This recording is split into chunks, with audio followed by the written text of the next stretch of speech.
Our Cashin in crew this week, Wayne Rogers, Jonathan Honig, and Tracy Burns. Also joining us, Democratic strategist Julian Epstein and the president of the Agenda Project, Payne. Welcome to you all. Jonathan, the president's saying it'll save us from another banking crisis, but you say it's creating a new jobs crisis. How? Well, it hurts profits, Liz. It hurts profits. Those profits are, of course, used to create new jobs. And, you know, we saw it already this week. Companies reported much difficulty raising money, higher costs for borrowing. Bank of America said it's going to cost them $3 billion in the third quarter. Companies are having to sell whole profitable units in order to apply with these completely arbitrary rules. So, yes, it costs the companies profits, and that costs the economy jobs. Big Erica, time. Are we going to lose jobs from this thing? Absolutely not. There's nothing more important for the future of our economy than having a very stable financial system on which to build our economy. And so we obviously didn't have a stable financial system before. This is trying to put some rules in place to straighten that out so we can build and go forward. Wayne, obviously banks have a brand new landscape with which to deal. This is not anything new. They've always found ways around things. Do you worry that it'll hurt jobs? First of all, it has nothing to do with jobs, and I'm just laughing at Erica's response because, Erica, it shows a naivete about what the Congress did. You know, we had a very successful banking bill from 1933 to 1999 called the Glass-Steagall Act. The Congress are the people who abandoned that bill, and now that's what caused the financial crisis. That's exactly what caused it, and this reform bill does nothing to do that. It has nothing to do with too big to fail. It'll happen again, and the Congress moronically died, and all of his gang, they don't know what the heck they're doing, so and they didn't pass any bill. Wayne's actually exactly right. In 2000, we passed the Commodities Modernization Act, which basically took derivatives, which were at the heart of the financial crisis, completely into the dark and had no regulation. This helps bring them back. But, Julian, what about bringing back jobs? Do we see a loss of jobs now that banks are going to be a little nervous about moving forward? I actually agree with Wayne. I think this has probably very little to do with jobs. I mean, to make the argument that we shouldn't be regulating credit default swaps, where banks are betting against the very loans that they make, or that we shouldn't be regulating the subprime market lending. Two things that led entire state economies like the state of Florida, state of California, you know what's so, I have to say, you know what's so funny is that to say that we shouldn't be regulating those kinds of things is absurd. The recession today is related to one thing. We can break this down in very simple terms. It's related to the fact that consumers are not spending. That's basically the issue. So to say that this financial regulate irresponsible behavior is going to hurt jobs is absurd. You start hitting my checking account. Let Tracy go. Go ahead, You Tracy. start hitting bank fees, hitting my checking account. You think I'm going to come out and spend? And look, you might not see it on a national level, but start looking at smaller pockets. We're already seeing it in New York City. You're taxing hedge fund income. Those guys are going to move the heck out of New York State and go to a state that has a lower state income tax. This absolutely will have an effect on jobs. And it's going to move them overseas. Of course, and this whole notion that somehow the regulation is going to create jobs, I mean, ironically, what the regulation doesn't address at all is the $1 trillion bailout, ongoing bailout. Can I just say something, though? Wall Street is at the highest heights of hiring in the past 2.5 years, Wayne.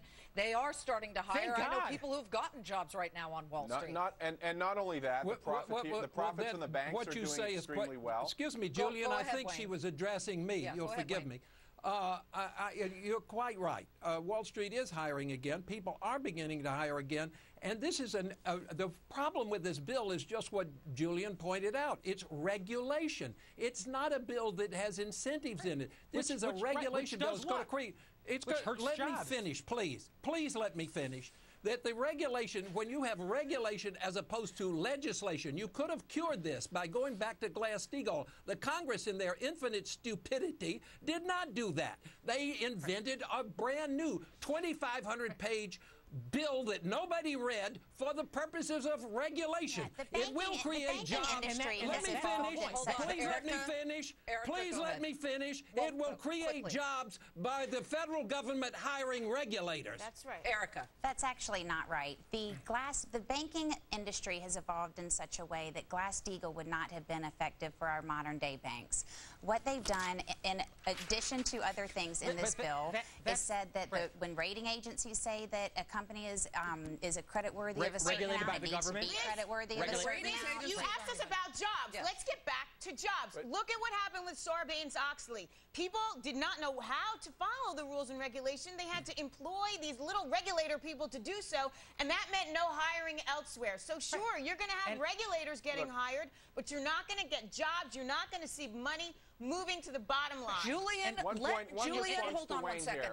Julian, if you start to crimp or narrow banks' activities, they always find another way. I have great hope in the intellect of bankers. They are among the smartest people around. They figure out ways. But will it impact jobs negatively at some point if they have to wait at least a year to figure out the landscape, the new landscape?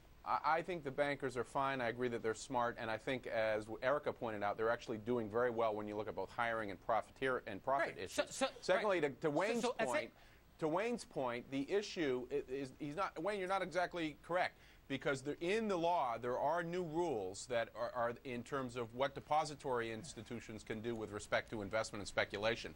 So they are coming back a little bit on the Glass-Steagall. Third, no, the you're wrong. central focus. Wait, let me answer that, please. Let me just finish my point if I can now, Wayne. Hold on, Wayne. Yes, You ask other people go ahead. Quickly, Julian. Quickly. I'm terribly the sorry. third point is the central purpose of this legislation is to regulate the risky behavior that created so much economic carnage here. Okay, things Wayne, like credit default swaps and Go reckless ahead, Wayne. speculation. That's the kind of thing that put us in an economic hole, drove us off a cliff. Okay, in Wayne, 2007. No, you're wrong. You're wrong. You're saying regulate. I'm saying legislate. The Glass-Steagall bill was a bill that did not regulate in that sense. Glass-Steagall separated the banking function, the commercial banking function, from this crazy function of underwriting securities and derivatives. And that's what should have been Jonathan, done, and last that's word. what's not done, and that's why you're wrong. Jonathan, last word. Well, it's a cost. It is a cost to businesses. How Right, do and the businesses cost to the create American jobs? people was $13 trillion of loss of GDP because of the banking crisis, Jonathan. Of a banking system, Erica, that was regulated by Chris Dodd and Barney Frank. A banking who system wrote that the was bill not supposedly regulated in the ending- least, which is why we had this Well, crisis. Okay, we got to wrap up this conversation.